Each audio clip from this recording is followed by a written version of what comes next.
We have a lot of turtles. Now we do have some snappy turtles, which I know we don't really want in the pond, but there's a lot of really good turtles.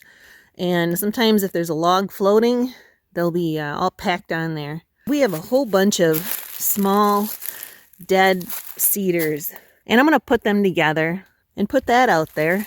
Maybe put some soil on it and see if they can have their own little turtle island.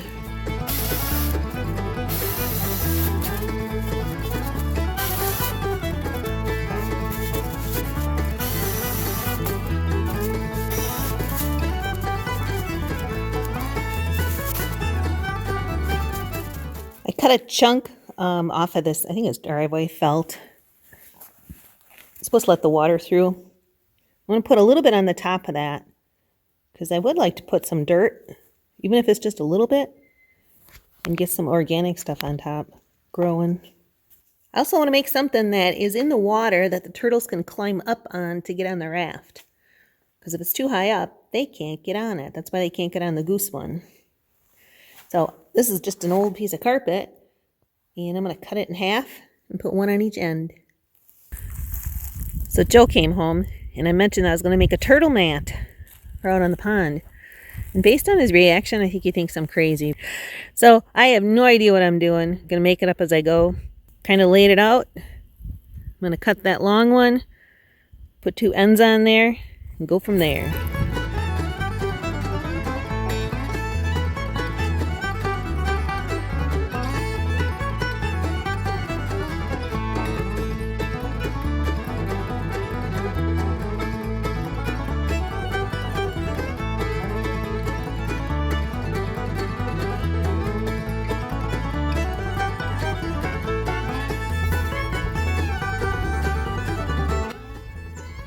Perfect.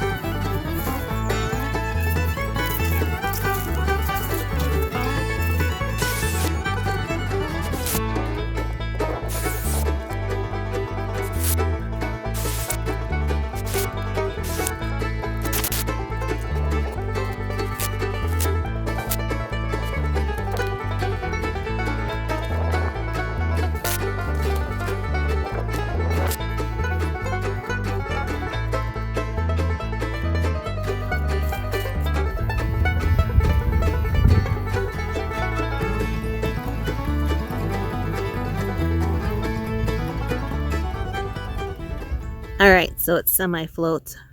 That's okay. I got plans.